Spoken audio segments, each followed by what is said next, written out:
Sobat Agro, jika melihat belatung atau ulat, apakah kalian merasa jijik? Pasalnya nih, hewan yang satu ini dianggap sebagai hama dan membawa penyakit.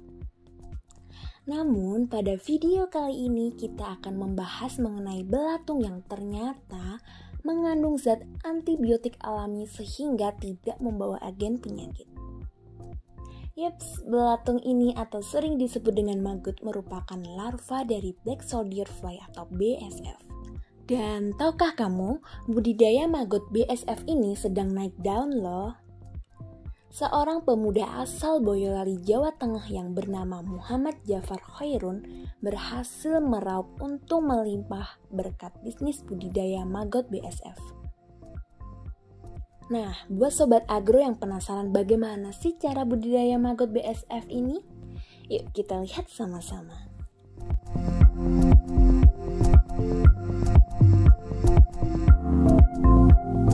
Perkenalkan, nama saya Muhammad Jafar Khairun, saya owner dari BSF Boyolali. Sekarang ini saya sebagai pembudidaya BSF yang sekarang ini sedang saya geluti sehari-harinya.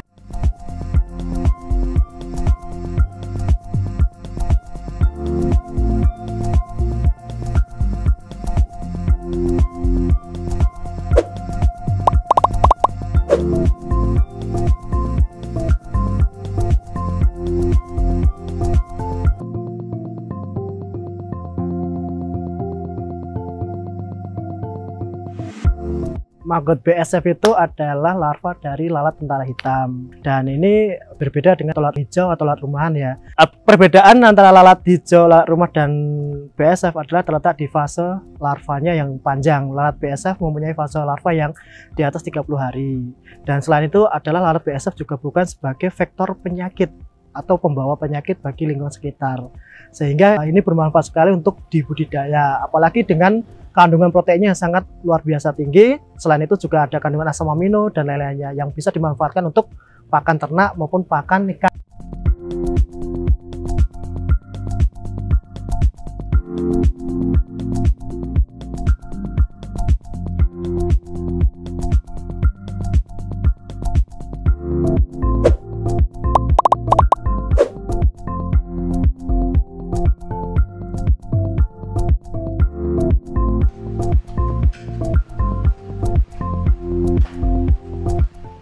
Manfaat dari maggot BSF selain untuk pakan ternak ada banyak, yaitu kalau kita aplikasikan ke pakan ikan hias itu juga akan mempengaruhi warna ikan dan juga bentuk ikannya. Apalagi kita sudah mencoba ke beberapa ikan hias, salah satunya adalah koi, arwana maupun kencana. Itu bisa membuat pertumbuhannya makin cepat. Dan untuk olahan yang lainnya itu juga bermanfaat sebagai asam amino, terus dekomposer dan lainnya, itu berguna untuk pertumbuhan ternak dan juga untuk tumbuh-tumbuhan.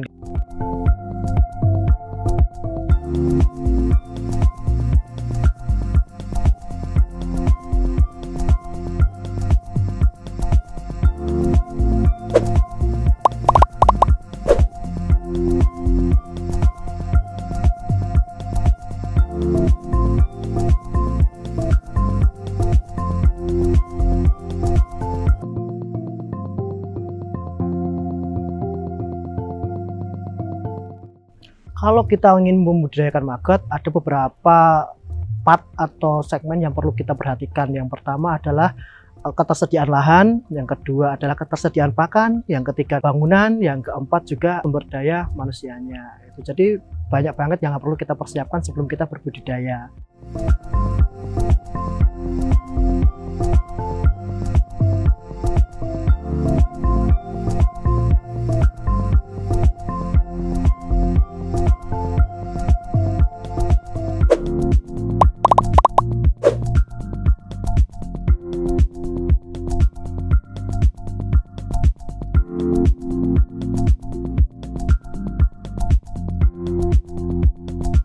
Pengalaman saya pribadi, kalau kita sebelum budidaya maggot, lebih dahulu kita pelajari dulu maggot itu apa, pakannya apa, terus butuh lahan berapa, butuh pakan berapa, terus butuh biaya berapa, itu semua kita pelahami dulu semua. Habis itu kalau kita udah stok paham, terus kita pahami lagi buangannya atau pemasarannya, segmentasi pasar kita siapa, terus kebutuhan pasar kita berapa, baru kita menentukan kapasitas produksi. Ketika sudah menentukan kapasitas produksi, kita baru bisa membuat kandang. Nah, kandangnya pun juga ada settingan-settingannya.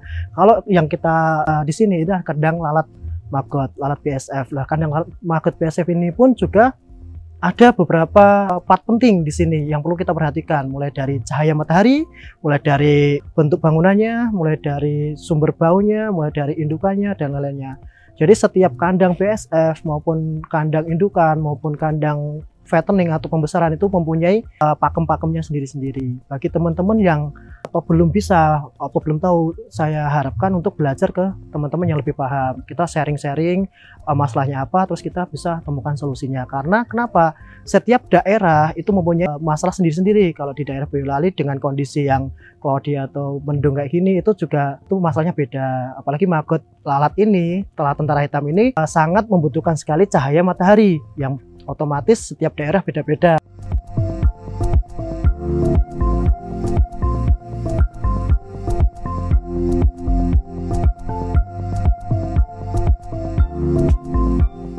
Untuk media penetasan, masing-masing farming atau pembudidaya juga ada tekniknya sendiri-sendiri. Kalau di kami media penetasannya pakai ampas tahu dan juga dedak, dan kita 6 hari di situ penetasannya. Mungkin teman-teman yang lain di daerah-daerah yang susah ampas tahu dan dedak bisa memakai pelet, juga bisa memakai pur, bisa memakai limbah-limbah yang memang kalau untuk penetasan harus membutuhkan protein tinggi supaya baby larvanya cepat besar.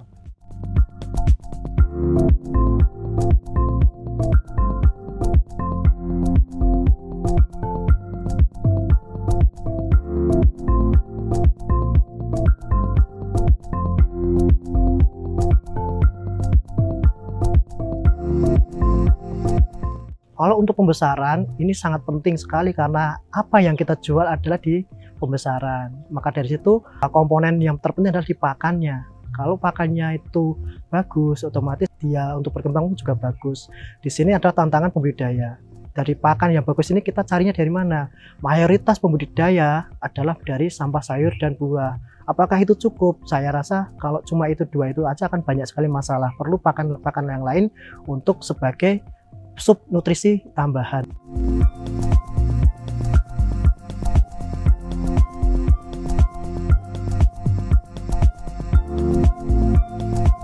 Untuk pakan maggot ini setiap daerah beda-beda ya, tergantung konsepannya. Ada konsepan mengurai sampah, ada konsepan emang dibudidaya untuk dijual. Kalau untuk dibudidaya dan dijual, maka targetannya adalah setiap umur 15 sampai 18 hari kita harus panen. Dan dari situ pakannya harus terstruktur juga. Kenapa? Kalau tidak, ntar di umur 15 sampai 17 hari bentuk posturnya belum cukup, beratnya belum tercapai, maka terjadi cost produksinya akan besar kayak gitu. Dari situ teman-teman bisa saya sarankan untuk aneka pakan itu bisa dari limbah resto, limbah hotel, yang semuanya organik ya teman-teman. Jadi terus juga ada limbah sayur, limbah buah, limbah nasi dan roti dan lainnya. Semua yang organik itu bisa teman-teman blend jadi satu terus kita kasihkan ke maggot kayak gitu. Dengan adanya keheterogenan pakan, maka kandungan nutrisinya pun juga akan jadi maksimal gitu. Jadi teman-teman bisa eksperimen sendiri pakan apa yang paling cocok di daerah teman-teman, baru ntar teman-teman bisa menentukan formula yang tepat untuk farm teman-teman.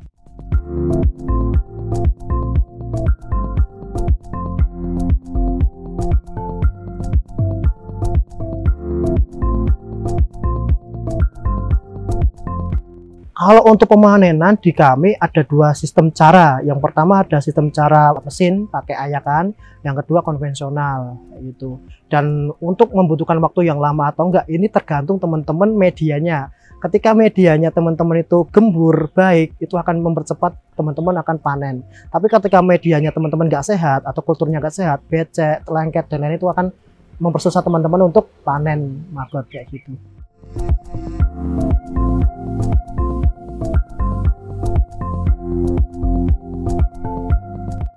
Hama adalah masa terbesar bagi farming sebenarnya. Yang pertama adalah mungkin tikus, yang kedua mungkin burung, yang ketiga mungkin kadal dan lain-lainnya. Tapi kembali lagi ke teman-teman, hama ini semakin kita budidaya maggot. Uniknya budidaya maggot ini ketika kita berbudidaya, maka ekosistem di sekitar kita ini akan terbentuk. Akan banyak sekali tuh hewan-hewan yang emang dia menyukai pakan bernutrisi tinggi akan datang kayak gitu. Baik tikus, terus ayam, terus dan lain itu akan mendekat kayak gitu. Mengatasi hama-hama tersebut, kita bisa untuk tikus kita bisa menggunakan jangkrik, untuk ayam dan lainnya kita bisa memperbaiki farm kita agar tidak ada gangguan-gangguan dari luar kayak gitu.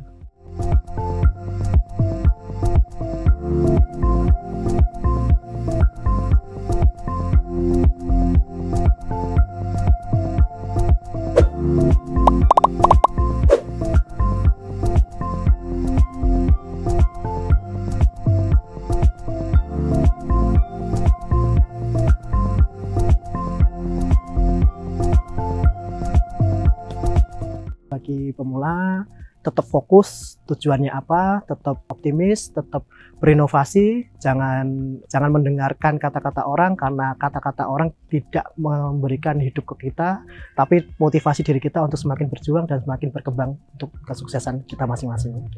Semoga bermanfaat. Terima kasih. Wassalamualaikum warahmatullahi wabarakatuh. Nah, itu tadi adalah tips budidaya maggot black soldier fly atau BSF dari Muhammad Jafar Khairun, owner dari BSF Boyolali. Ternyata budidaya maggot BSF ini adalah sebuah inovasi yang sangat menguntungkan ya. Selain bisa dimanfaatkan untuk pakan ternak yang bernutrisi tinggi, maggot BSF ini juga bisa mengatasi permasalahan sampah organik yang menggunung. Nah, terima kasih Sobat Agro yang sudah menyaksikan tayangan video kali ini ya. Semoga kesuksesan dan tips dari Jafar ini bisa menginspirasi Sobat Agro semua.